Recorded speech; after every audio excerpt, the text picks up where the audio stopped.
For the next couple of weeks, we will be examining the coming and the fighting of the Great Peloponnesian War.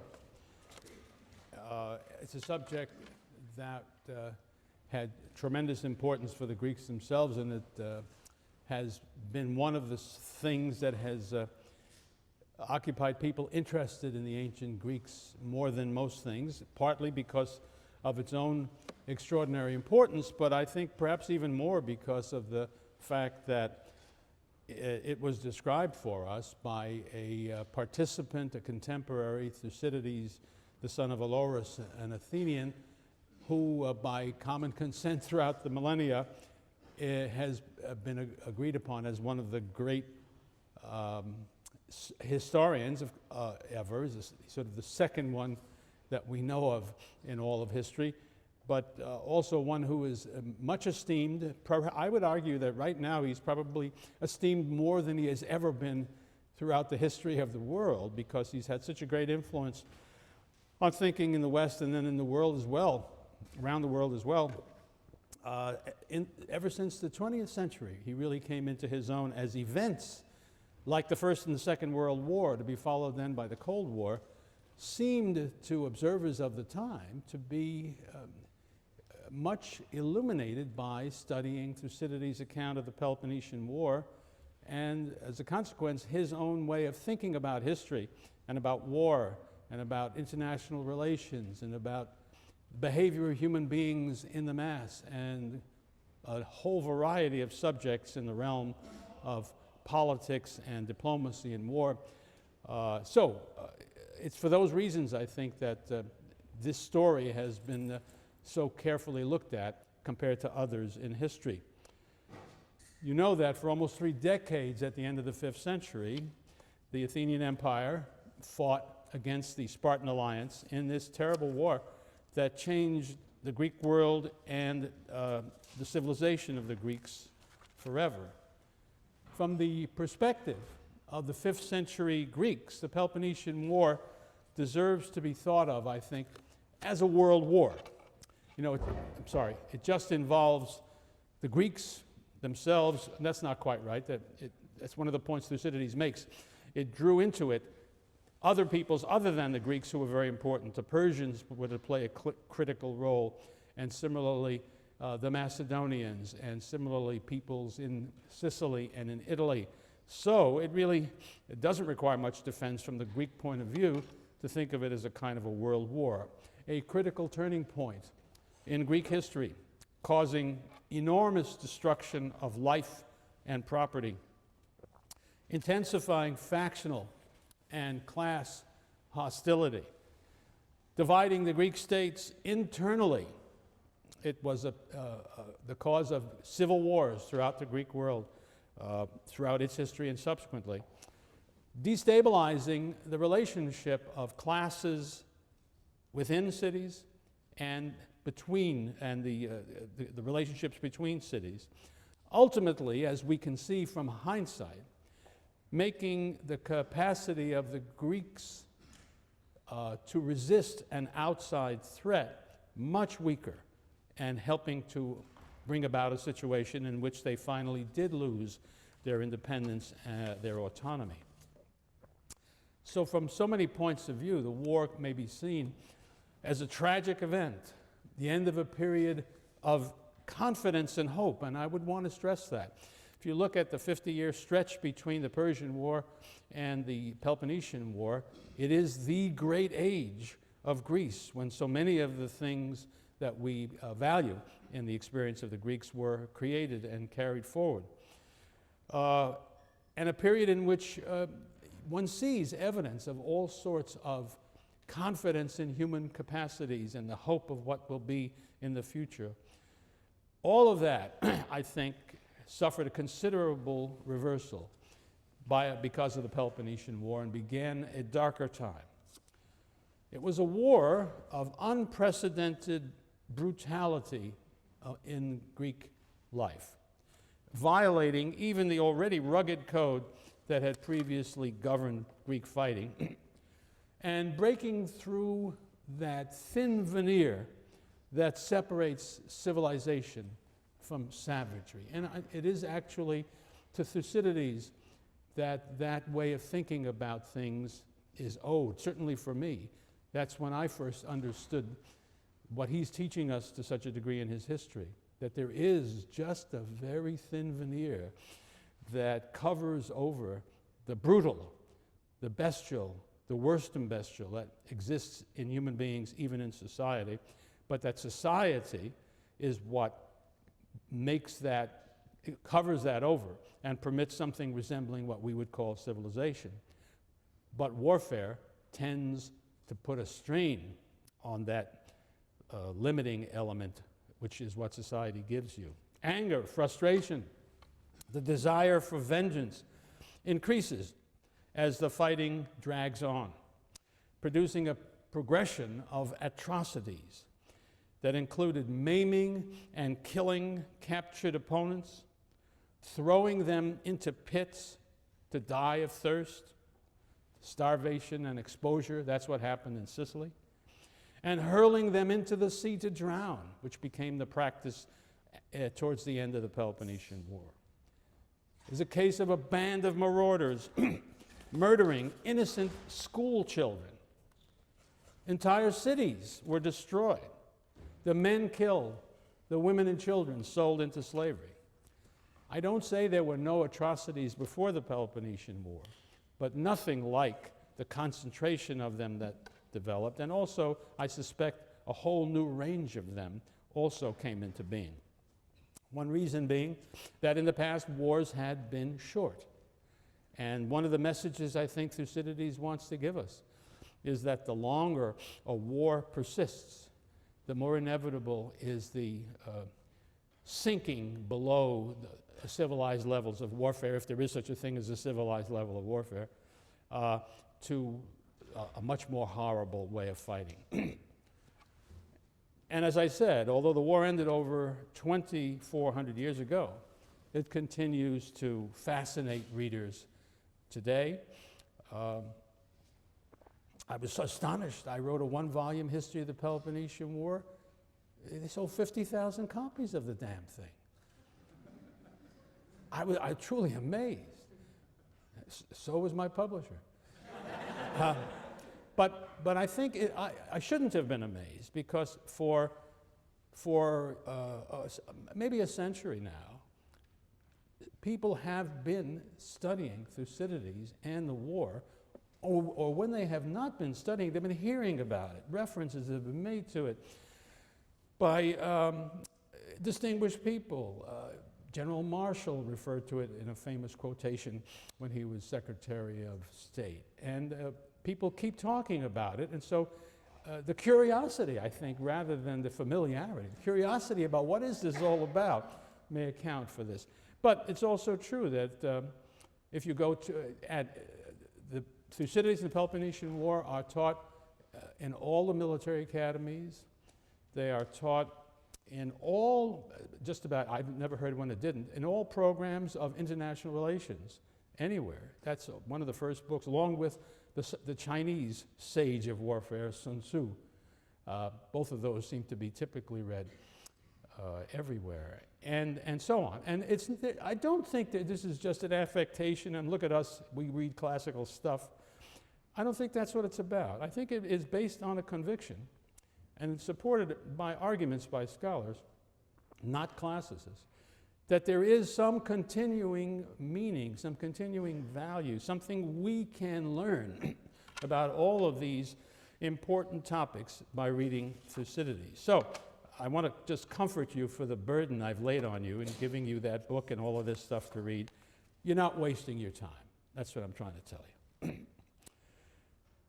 I'd like to turn first to the question of the origins of the war, the causes of the war, the outbreak of the war, however you want to look at that phenomenon, because Thucydides is very interested in that subject and writes about it with a sophistication that, in my opinion, has not been superseded and rarely matched in the years since that point.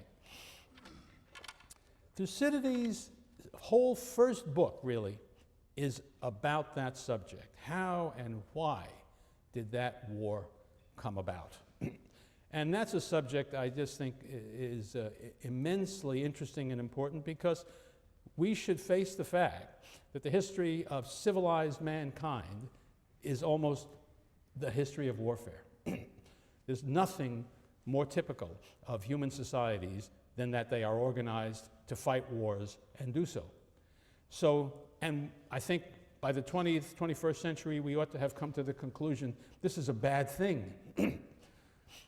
Wars, certainly now, whatever positive functions they might have had in the past, and they have been sometimes glorified for various reasons, the price of them is just far too high for us to think that's fine, let's keep doing that.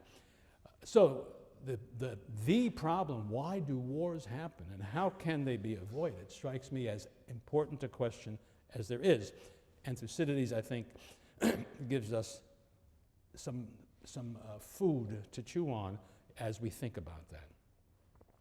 Well, he examined the situation in the first book and concluded with what he calls the truest cause, the truest explanation.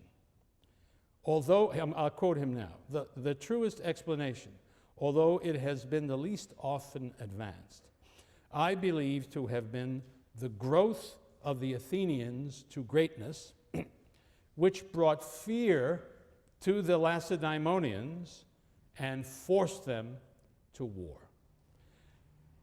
Scholars differ a bit on what that really means, but I side with what I think of the majority of the scholars on this point, which is to say, he is really saying that this war became inevitable at a certain point when the Athenian Empire, that's the greatness of Athens, reached such a point as to alarm the Spartans enough to do what they did, which was to start a war to check the growth of that Athenian power. Everything I've said is open to criticism and disagreement, and they're just naturally great big arguments about these things. But I'm giving you my view, which is not original or unique. Now, I think it's important to realize that Thucydides does not think that sort of an obvious explanation can be found by examining the circumstances that took place when the war broke out in 431 BC. And the proof of that is not merely that he speaks about the truest explanation, which means he's rejecting less true ones, which do focus on the events themselves, what we might call the precipitating causes of the war. He begins his account explaining how the war came back to the end of the Persian Wars. And the events that are important from his point of view are the forming of the Delian League, which emerges as the Athenian Empire. That's one critical thing he goes back to. And the other critical thing he goes back to is the distrust that emerged swiftly between Athens and Sparta, which turned into a major division in the Greek world and produced ultimately the suspicion. Obviously is something that makes it easier to bring about fear. And so we get to that second element that Thucydides talks about, the fear that the growth of Athenian power engendered in the Spartans. And what is so splendid, in my eyes, about Thucydides' understanding of why these things happen and why it's so superior to what is typically taught in the graduate schools that study international relations, is he's talking about human emotions. He's talking about feelings. He's not talking about structures that you need to be a professor in order to understand. I think that that's one of the powerful things. Thucydides is interested in structures. The first one ever looks at it, thinks it's a very important thing.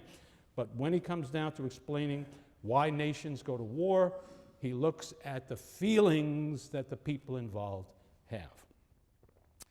Well, we've talked already about some of the events that he describes, taking them mainly from him. I'm talking about the beginning of the Delian League, the conversion into an Athenian empire, the suspicion that aroused among the Spartans, but the fact that they worked things out until the Thasian rebellion, where we see the Athenians acting more aggressively with less justification than they ever have before. But what I didn't tell you, because I wanted to save it for this context, is that Thucydides mentions the fact that when the Thasians launched their rebellion against Athens in 465, they went first to the Spartans and asked them, if we rebel against the Athenians, will you invade Attica? And the ephors, the officials that conduct foreign policy in the first instance in Sparta, said they would. Well, they didn't, because before they could do so, the great earthquake occurred, which prevented them doing any such thing. It needs to be pointed out that this message, that these talks that went on between the Thasians and the Spartans were secret. And we have to believe that at this time, the Athenians did not know about these conversations. Because if they had, there is no way they could have been persuaded to send help, 4,000 hoplites, into the Peloponnesus to help the Spartans against the Helots. So I think we need to accept Thucydides' assessment of that situation. Well, we know what happened. The Athenians were sent away because of the suspicion that the Spartans felt for them and their way of government. And this produced a tremendous anger in the Athenians. And it also led to a revolution internally in which the Chaemonian regime was replaced by one led by more radical Democrats like Ephialtes and Pericles. And also a diplomatic revolution in which the Athenians withdrew from the Greek League under Spartan leadership, and in which they made alliances first with Argos, the great enemy of Sparta, and then with the Thessalians, whom they hoped would supply them with useful cavalry in case of a future war. So those are all, that's a terrific takeoff point for the first quarrel of seriousness between the two sides, which modern historians call the First Peloponnesian War. One other thing that happened at the conclusion of this previous period, that is to say, with the end of that, with the withdrawal of the Athenians from the scene, the Spartans finally took care of the Helots. They never were able really to defeat them and get them down from their fort up on Mount Ithome. But they finally made a deal with the people up there saying, we will allow you to come down in safety and go away someplace so long as you leave the Peloponnesus. They undoubtedly expected that the Helots would then be scattered, one here, one there, one other place. Where else would they go? That's what would have happened had it not been that the Athenians, who had lately acquired, we know not how, control of a town on the north shore of the Corinthian Gulf called Naupactus. It has a very good harbor, and it is so located as to be wonderful as a naval base for somebody who wished to be able to control access to the Corinthian Gulf. The Athenians took it and then turned it over to the Helots who had fled the Peloponnesus. That was not what the Spartans had in mind, although there was nothing in the deal that prevented them from being done. But it means the Athenians had done another bit of harm to the Spartans, putting their bitter enemies in a position to cause trouble to them and to their allies on the Corinthian Gulf. So all of that suggests that on the next day, so to speak, after all of these changes had taken place, the world was very different, and the prospects, I would have thought, for peace between Sparta and her allies, and Athens and her allies, had been badly reduced. There's no longer an association between the two. The Athenians have allied themselves with Spartan enemies. The Athenians have taken the Helots and put them in this terrific place. This is not a recipe for good relations in the future, and it would only, this is where the cliche seems to me to be useful. People talk about a powder keg, which only needs a spark to set it off into a great explosion. People use this about the outbreak of many wars. Sometimes it's an apt thing, and sometimes it's not. This time, I think it is, as we shall see, it didn't take very much to produce an explosion between Athens and Sparta after these events. And I guess the spark was provided by a quarrel that took place between two Spartan allies in the Peloponnesus, Megara and Corinth, neighbors on that isthmus that leads into northern Greece and into Athens. And since they're both members of the Spartan alliance, the Spartans had choices to make about what was happening. And the choice was soon forced upon them, because when it was clear that the Corinthians were winning the argument, winning the war, I should say, that they were fighting against Megara, the Megarians came to Sparta and asked for their help in putting down this war and ending it. And the Spartans said, no, we're not interested. It's your business, not ours. Now, that's interesting. We can't really tell, because there's nothing written about it, what obligations the Spartans had when two allies, who are autonomous states according to the theory, decide to fight each other. It looks to me, because nobody complained about it in terms of constitutional irregularity, that the Spartans had every right to ignore what was going on. We must assume, I suppose, that in the centuries or century or so before, the Spartans must have ignored other quarrels between allies and allowed them to fight it out or settle it any way they want. The Spartans don't give a damn who wins as between Corinth and Megara, and why should they get involved? And I think that hands-off attitude must have been encouraged by the fact that they had just probably was still recovering from the earthquake and the Helot rebellion that came after it. They really didn't need more trouble, and so they let the thing go. Now, the reason the Spartans could take such a cavalier attitude in the past was that they were the only great power in the Greek world. But in 461, that was not true. The losers, Megara, had a choice. They could and did go to Athens and say, won't you help us against Corinth?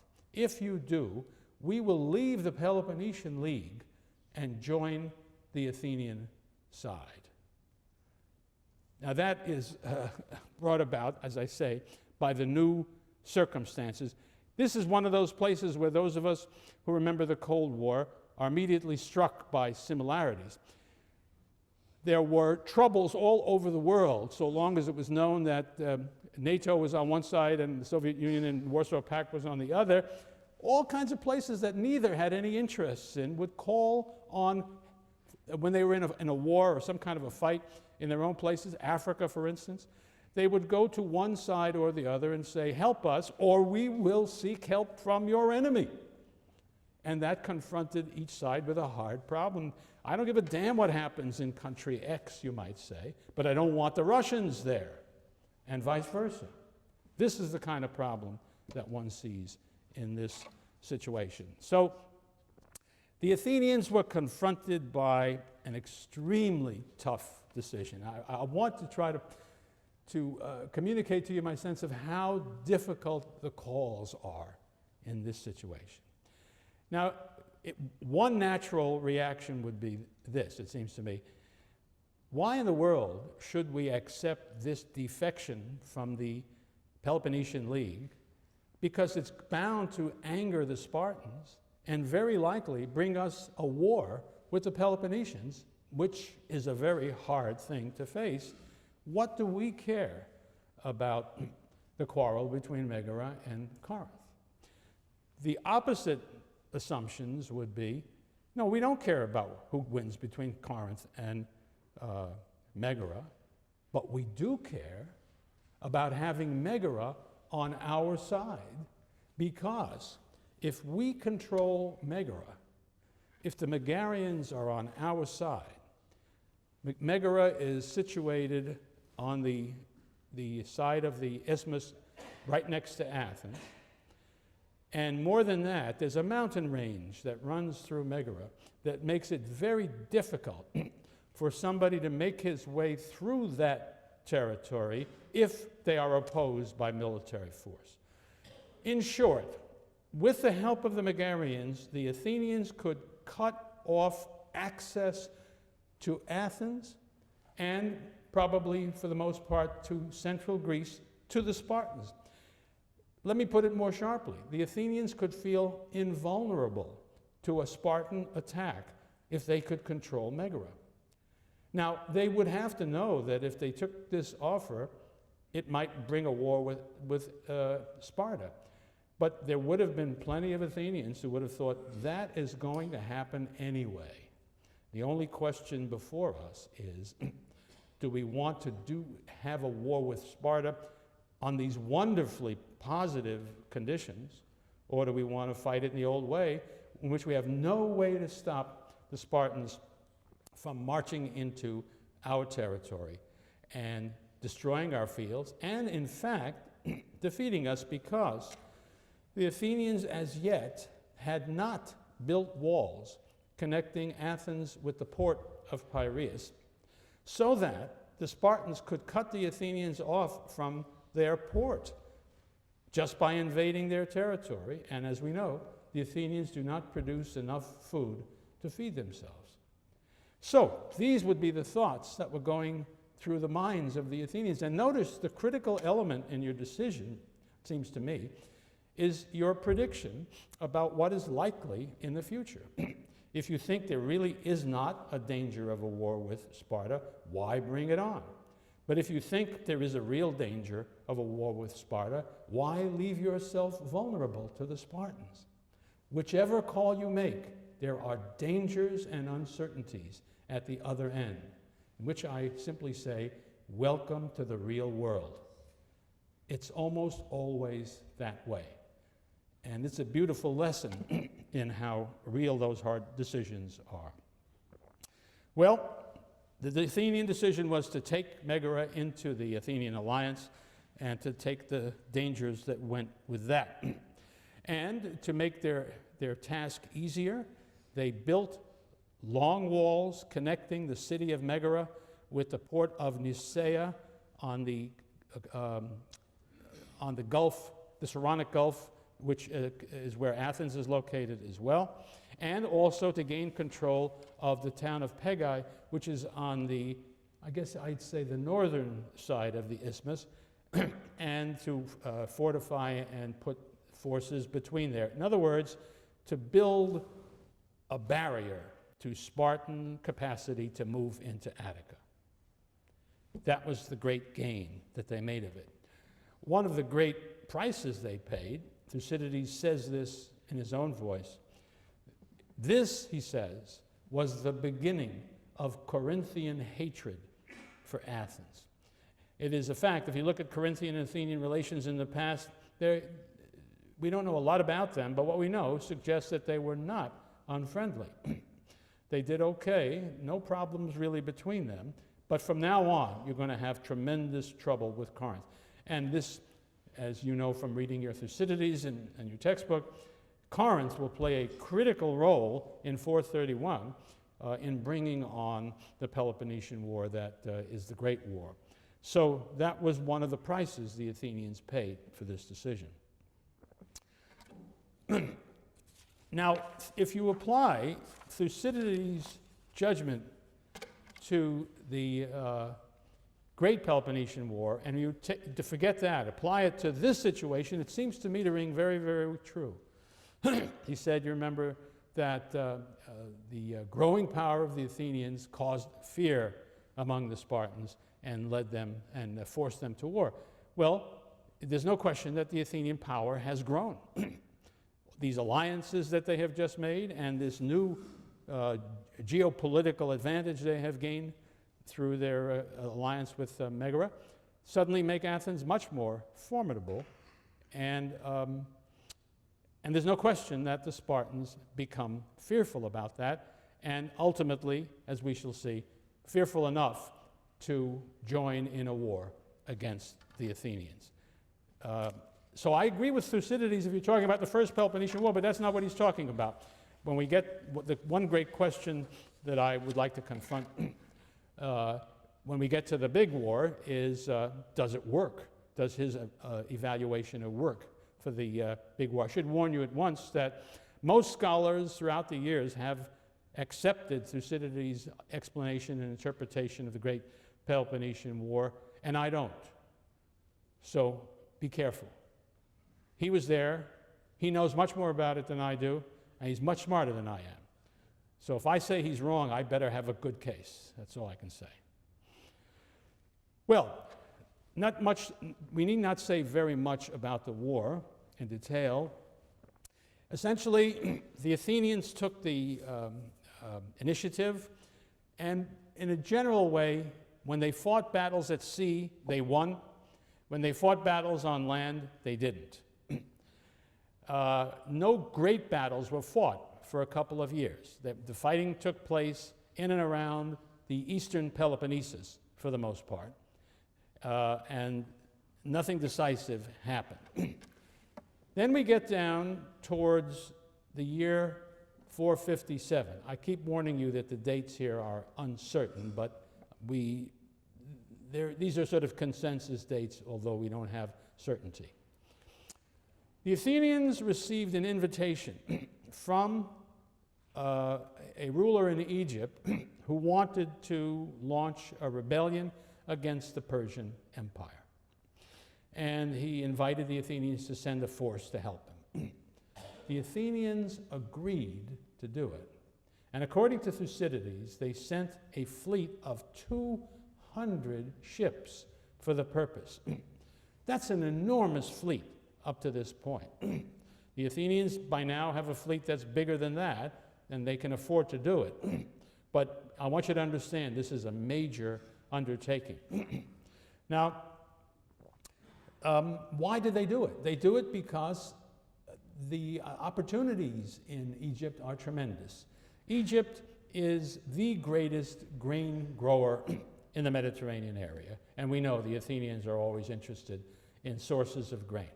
But Egypt is fantastically wealthy because of its great fertility.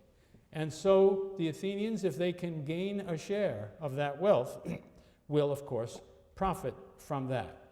And finally, the Athenians are still officially at war with Persia, so it's perfectly reasonable to try to strip the Persians of possibly their richest province. All of those things make their decision understandable. Now, on the other hand, you might ask the question, now you know you're engaged in a war with various Peloponnesians, and that although the Spartans haven't taken any action yet, you can expect some from them. Is this a great time for you to tackle yet another war against the Persians?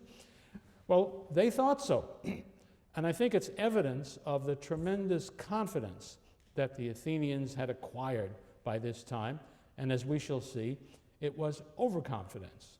Of course, this whole story fits beautifully into Greek feelings, Greek ideas, Greek religion and mythology.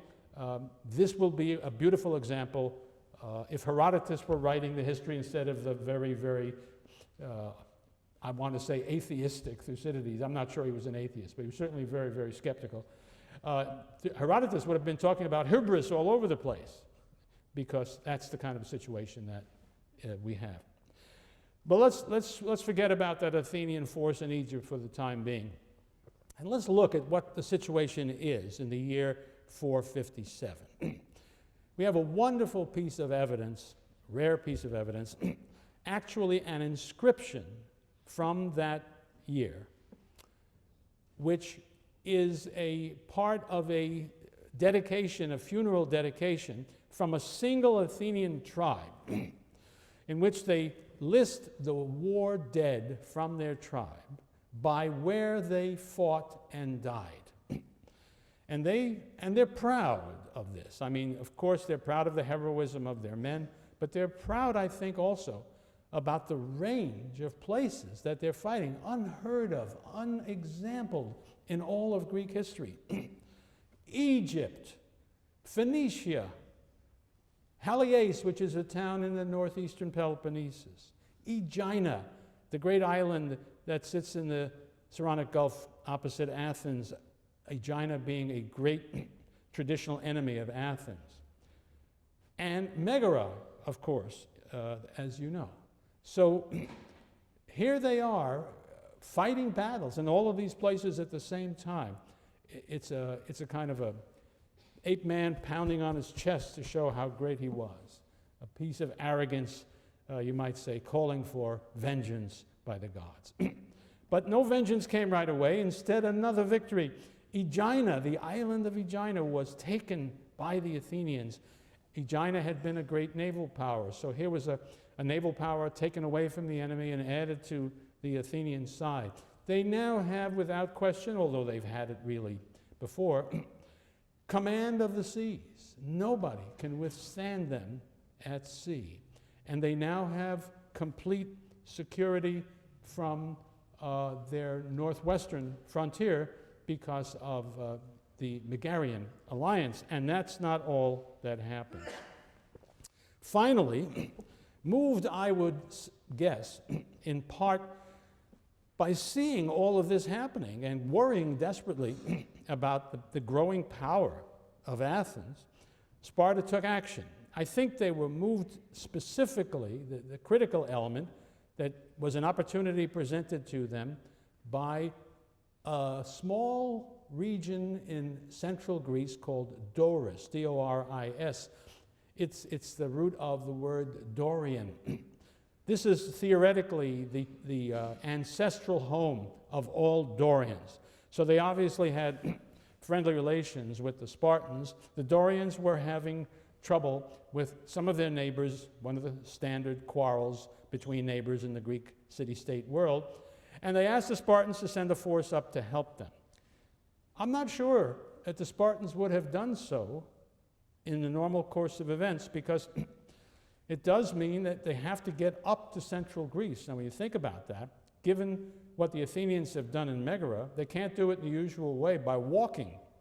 The only way they can get up there is by getting on boats and sailing across the Corinthian Gulf.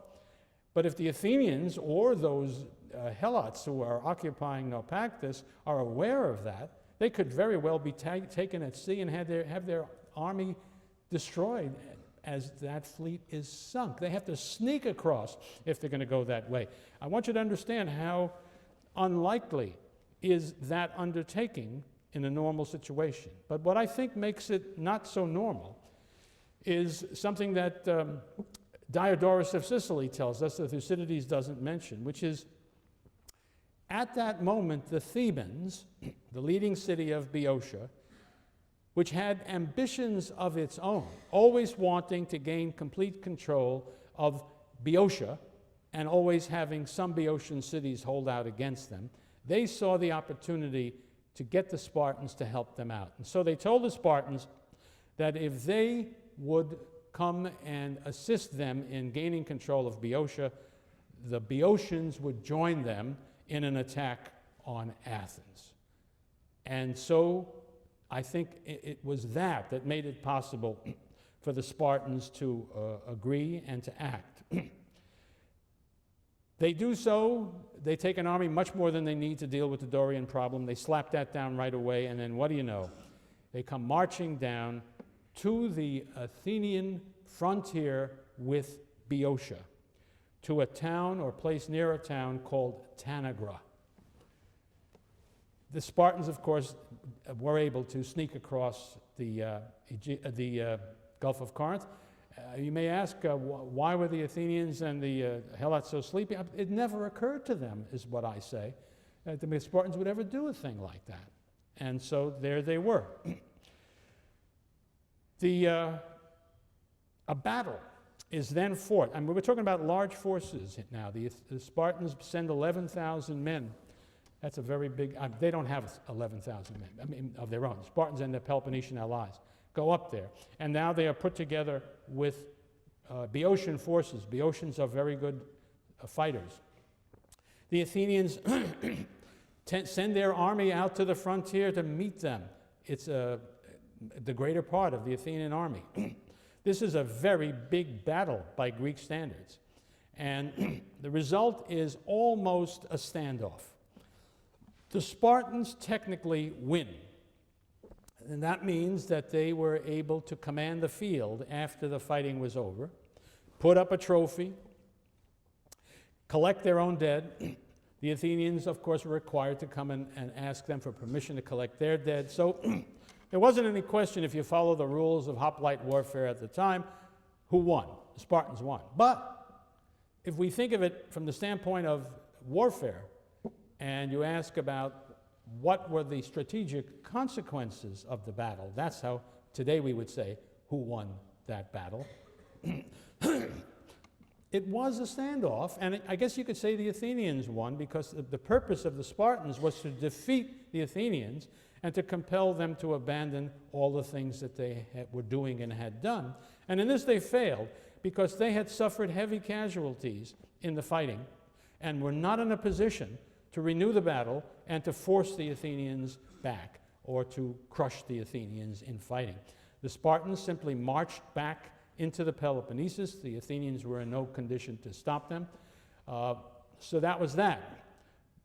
And as one sees from what happens after that, it really looks more like a strategic victory for the Athenians, because now, A, they have not been destroyed, they have not been defeated in any useful way, they have not been stopped in what they were doing, and to prove it, the Athenians take an army northward, when the Spartans have withdrawn, into Boeotia, defeat the Boeotian army at a place called Enophita, and the next thing you know, establish democratic governments in all the Boeotian cities, which are friendly to Athens. I put it that way, but again, a Cold War analogy strikes me as helpful here.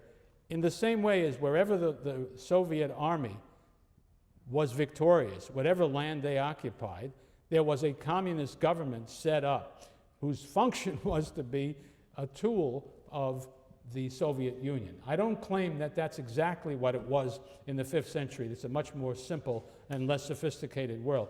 But the general idea is the same. The guys who run those towns, they are partisans of Athens. Athens, in other words, is the dominant force in Boeotia. Now step back a moment, stand up there on the Acropolis in Athens and look around, and you will see a situation that is so splendid. It's the kind of thing almost any nation would want as its ideal situation. If you look to the north, you're safe. There can be no invasion through Boeotia for the reasons I've just said. If you look to the northwest, Megara, an ally of yours, your forces are in there in part, but you have that area blocked off. There is no way, and of course now that you know that the Spartans can take boats across the Corinthian Gulf, you'll see to it that that never happens again. The Spartans and their allies are bottled up in the Peloponnesus. The sea is controlled completely by you. I have also neglected to mention that the Athenians have just now concluded the building of long walls connecting Athens with Piraeus.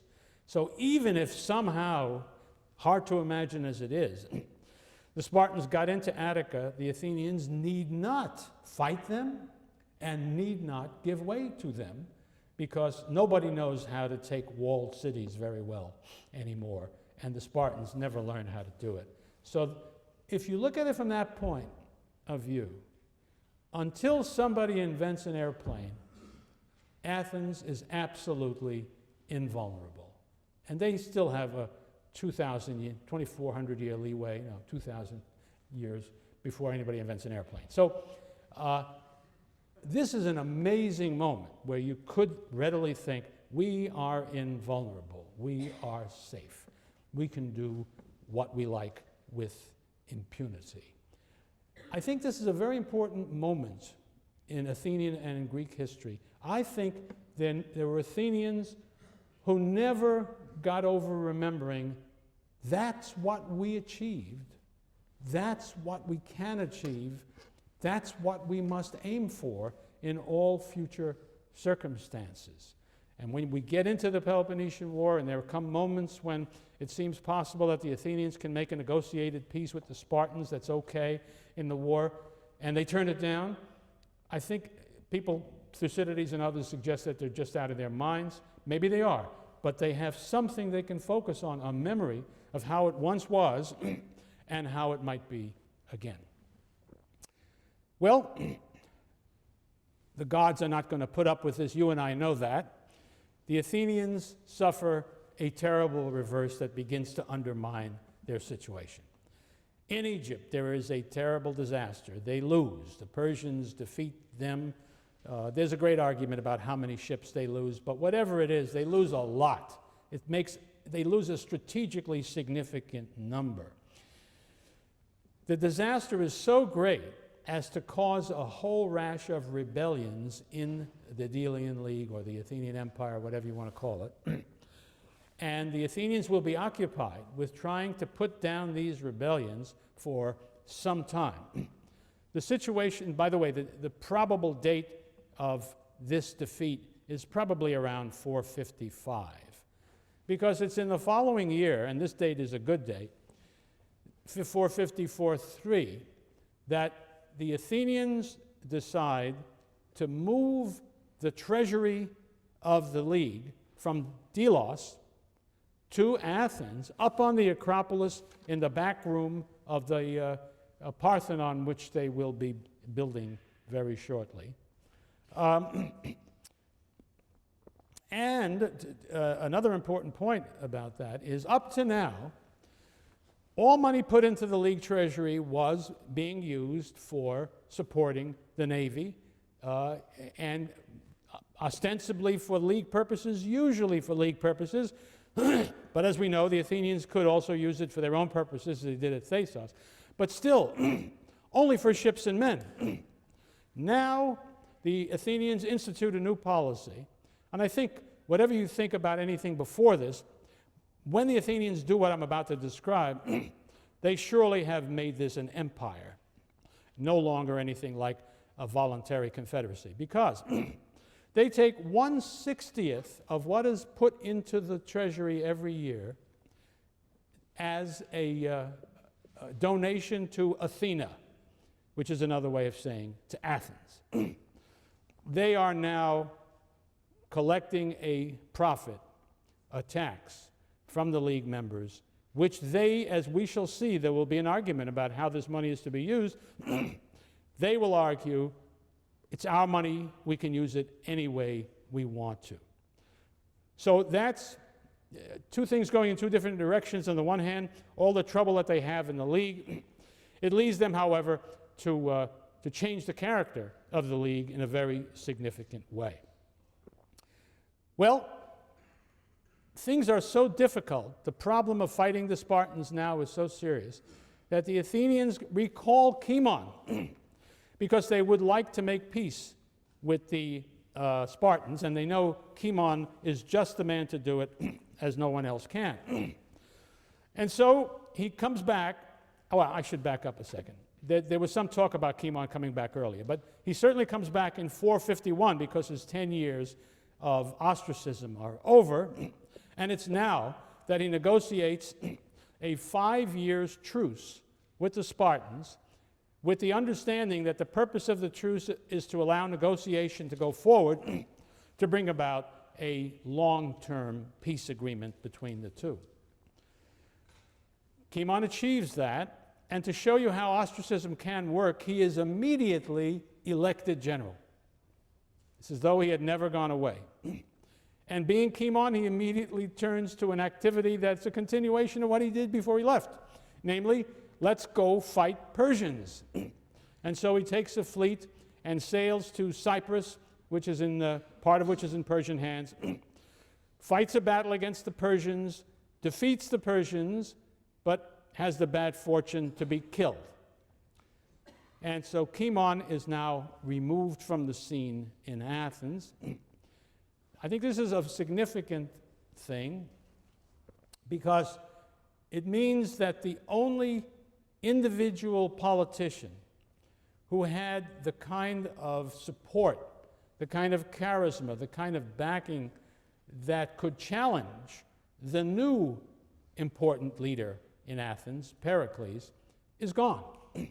And this helps explain why Pericles, still at a relatively young age, is able to become a person of unprecedented influence and power in the Athenian state. It's not that he takes to himself new constitutional powers or gets military guards or anything. Nothing changes except that he can count on persuading the assembly to do what he wants almost all the time. And there's nobody out there for the moment who looks like he can challenge him. We shall see that shortly that he will meet an important challenge, but we'll come back to that later on. But let's go on with the story of the war.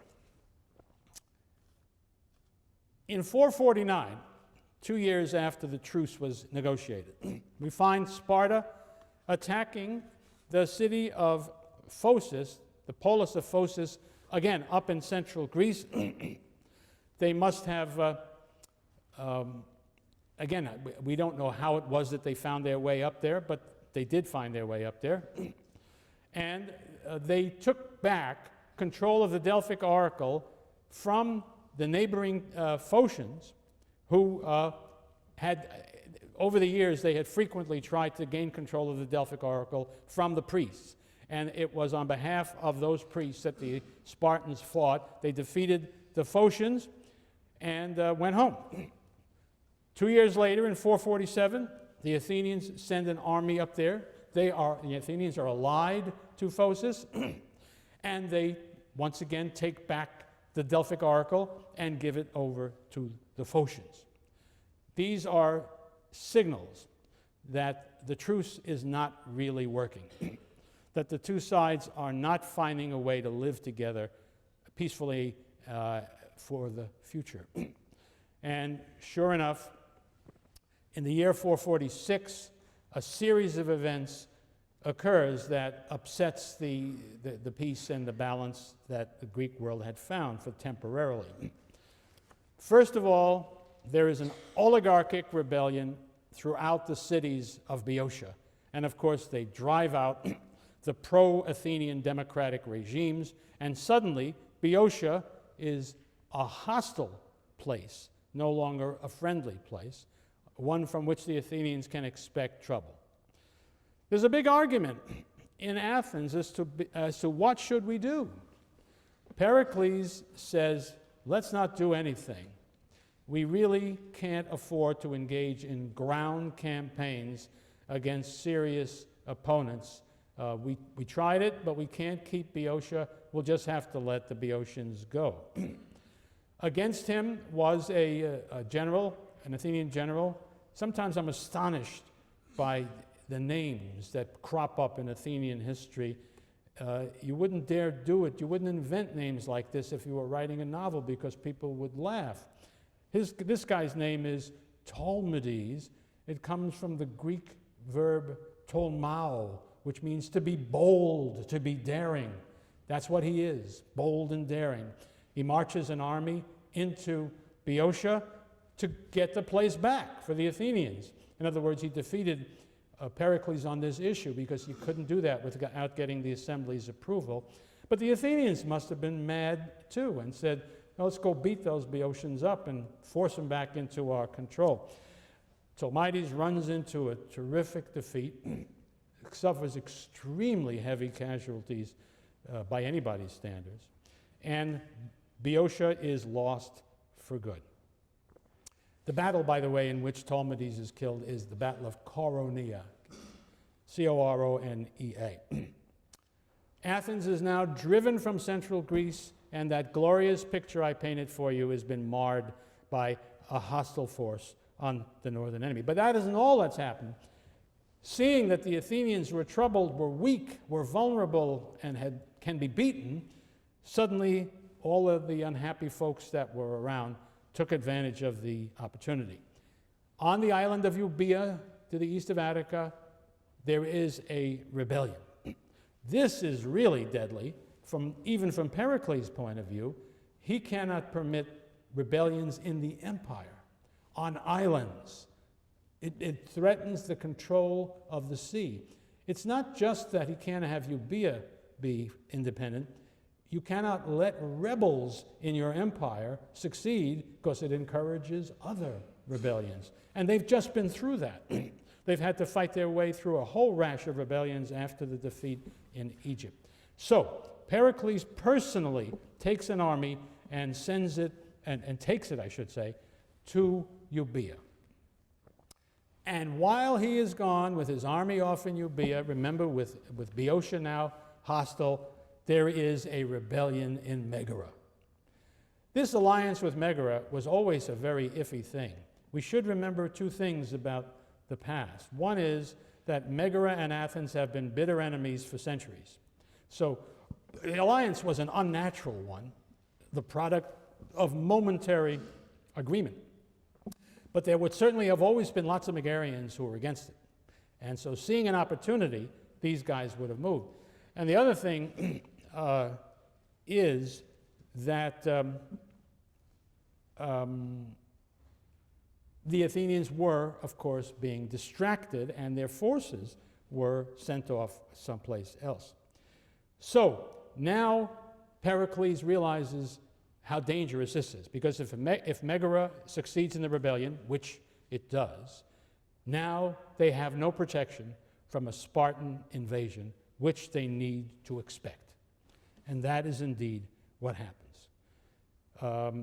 Pericles, having put down the Euboean rebellion adequately, races back to Athens to meet the Peloponnesian army when it invades. And then we have this extraordinary event in the plains to the north of Attica.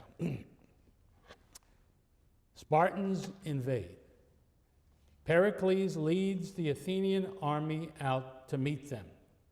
This is the scenario for an Athenian defeat, because the numbers of the Peloponnesians are likely to be greater, and their reputation as a superior fighting force has some merit. We've seen that it's not going to be a walkover.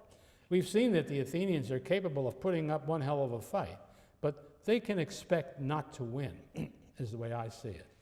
So they are facing each other. The battle is about to happen when all of a sudden a delegation comes out from the Spartan army.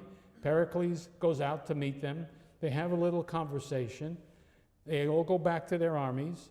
The Spartans, led by their king Pleistoanax, who was the guy who was conferring with Pericles, and march their army back home to Sparta.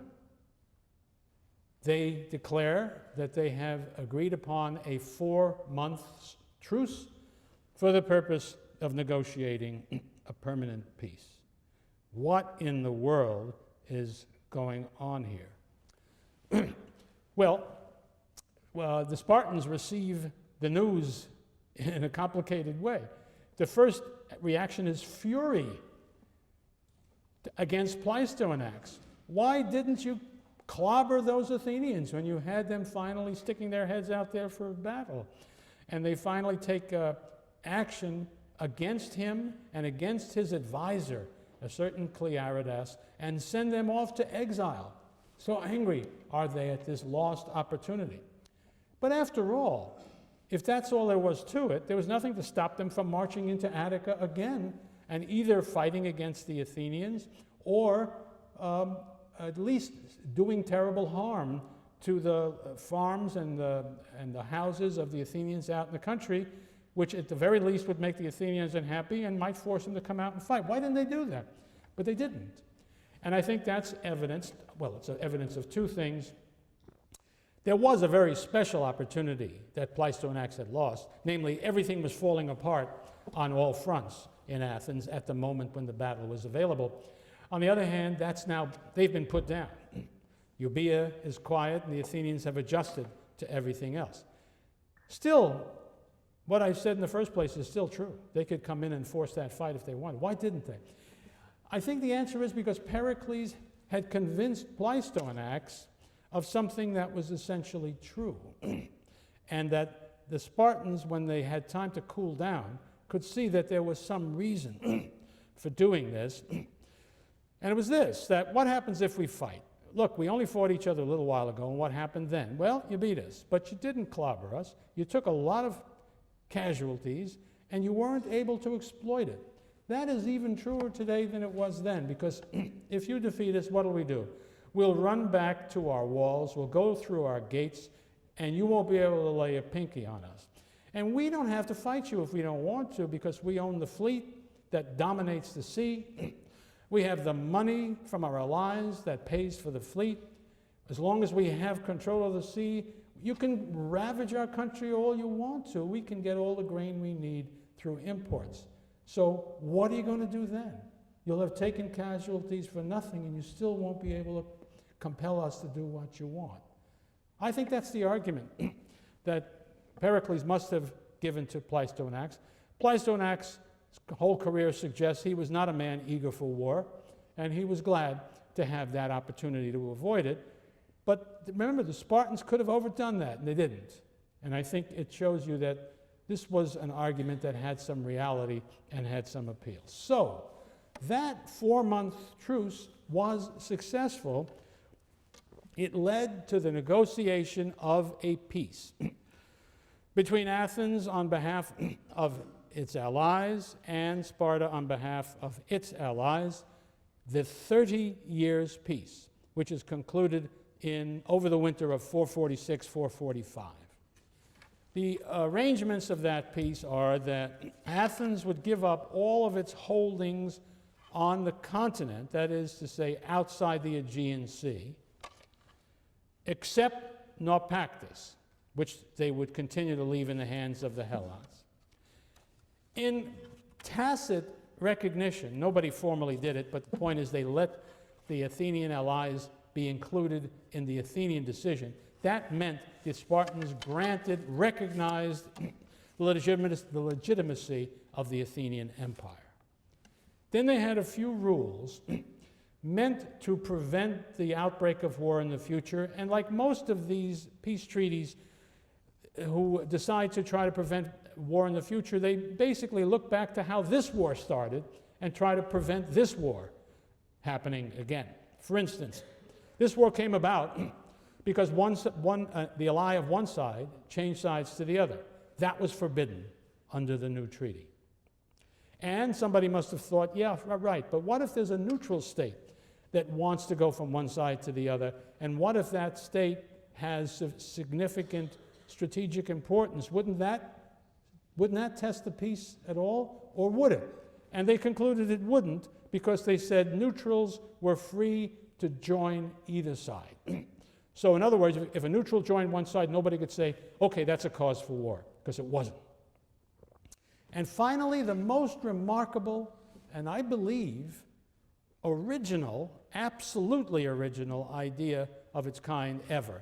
I don't believe there's ever a time in history that we have a record of such a thing being present. I'm talking about a clause in the treaty which provided that if in the future there were any disagreements between the two signatories, any complaints that they had against one another, these must be submitted to an arbitrator for decision. Remember, I'm not talking about a mediator who says, let's talk it over, boys. I'm talking about an arbitrator who has the right and responsibility to say, you're right, you're wrong, or some version of such a thing. If that clause had been adhered to, it's only a matter of logic that says there could never be a war between these two sides. It's an amazing idea, and I'm going to claim with no proof, I'll be doing this again and again for a while, I think this is Pericles' idea. Because, I mean, everything that I'm going to point to that's so unusual and unheard of before, Pericles is involved with it. And I think he just had that kind of mind. Very inventive, ready to find new ways to meet old problems. I think this was his notion, and I'm convinced it was his determination that this would be the case, that in the future there would not be a settlement of differences by the threat of war, but by arbitration, that helps explain the very determined position he will take in 431. This is very important. I don't know how much the Spartans felt that way or knew about what was going to happen. Obviously they didn't, but they bought it. That's the treaty. The two sides swear to it, and for 30 years they must adhere to these provisions. That is the 30 Years' Peace, and I think we need to evaluate it to get at this argument I'm engaged in with Thucydides that you're listening in on. That is, there are pieces and there are pieces. They're not all the same. I, for my own purposes, have come up with, I think, 3 categories of peace, and want to suggest which one this belongs in. There is such a thing as people have spoken of the First World War, the Peace of Versailles was often referred to by its critics as a Punic peace. They're talking about the peace, they think they're talking about the peace that concluded the Second Punic War with Hannibal. But no, they're talking about the Third Punic War, in which the peace was the city of Carthage was destroyed. The Carthaginians were driven away, those who were not killed. The fields were plowed up and salt put in the furrows, so they thought nobody could grow anything there again. That's a Punic peace. And there's something to be said for a Punic peace. You'll never have a war again with that country because it doesn't exist anymore. That's one extreme. At the other extreme is where, I suppose, the winning side can impose a harsh peace, but chooses to impose a gentle peace in the hope that in the future they will have friendly relations with the other side.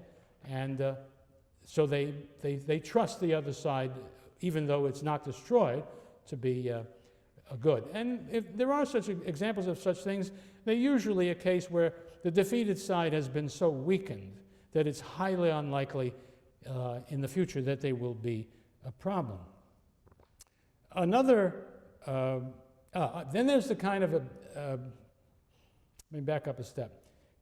Then there's the kind of a peace that people say was represented by the Peace of Westphalia in 1648 that ended the 30 Years' War in Europe, in which arrangements are made. Nobody has actually been defeated. There is no clear-cut winner. There are no just plain losers. Everybody has fought so long, and the cost has been so great that they decided we can't hold out for victory. We've got to cut the best deal we can. And such a peace it depends, it may work, it may not. It depends upon circumstances in the future that are very hard to predict. And then we come to what I think is probably the worst kind of peace. One example of it is the peace that the Prussians imposed upon the French in 1870 after the Franco-Prussian War, in which the big issue was they took Alsace-Lorraine from the French and annexed it to Germany. But at the same time, they did not so harm France that France could never again be a menace. But they could be sure that for the foreseeable future, and who knows, maybe forever, the French would be angry and dissatisfied and determined to recover Alsace-Lorraine, even if it meant war.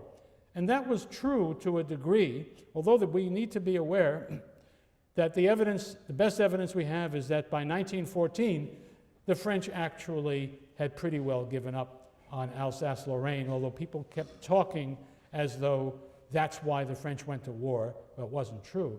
But also, of course, there were Frenchmen who did believe that way, but on balance, it probably wasn't so.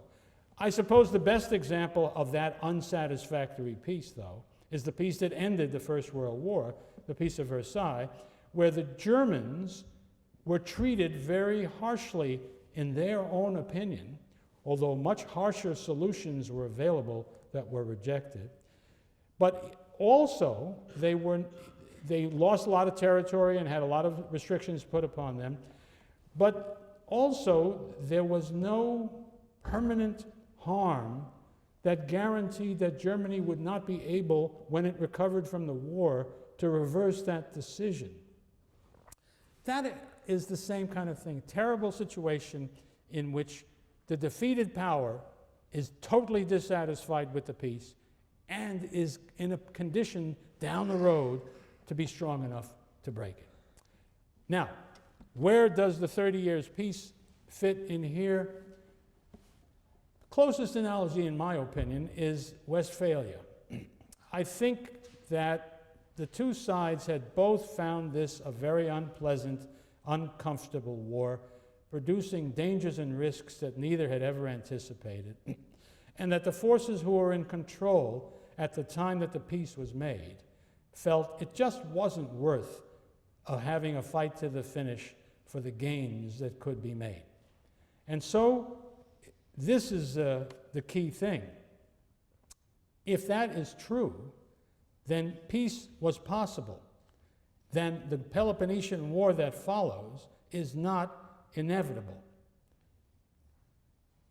Scholars argue still, did Thucydides say it was inevitable? I think he did. Most scholars do. Some people think not. But whatever he may have said, that is certainly a view many a scholar has taken. So I'm saying no. And the reason I'm saying that is, first of all, because of the facts I've just laid out before you. But I think also, this is important, so much depends not only on objective conditions, but on intention. This is one place where historians differ typically from political scientists. Political scientists like to have everything, what's the word I want, not having to do with human intention in any case. They have to be automatic. They like to be systemic. That's what they like. Nations are billiard balls. You can't look inside them. They're not made up of people. They're not even made up of factions or parties. The state does what it has to do because of the place on the pool table where it is located. Historians like to ask, what were these guys interested in? What did they want? What were they afraid of? Who were they mad at? That's the way proper historians. It's true that proper historians are harder and harder to find. Too many political scientists hidden among the historians. But a key question to whether this peace will last, has to do with, in my opinion, with these human questions. How do the players really feel about it? Do they see it as this is the way it's going to be, we want it to be peaceful, or are they just accepting it because they can't avoid it? Well, I think the evidence suggests that the people who made the treaty certainly were persuaded that peace was better than war, and they would like to bind their hands to some degree to make it harder for a war to come out. Pericles, I think, will prove that by the time we get a chance to examine his behavior in 431. But I think it was the peace party, and there are parties in Sparta, as I've told you before, that group of people who typically was conservative and reluctant to risk what they had already for what they might gain in future warfare. And I believe that they were the normal party in Sparta, and this is all debatable, but I think that that's the normal situation in Sparta. To break the peace, you need for that situation to be undone by something. And events, opportunities, fears, chances to succeed have to fall into place in a certain way to break that. So what I'm telling you is, from my point of view, it's not at all clear that there needs to be another war. Well, anybody who says that has the obligation of examining why did the war break out? Why did the peace fail? And that's what I will turn to next.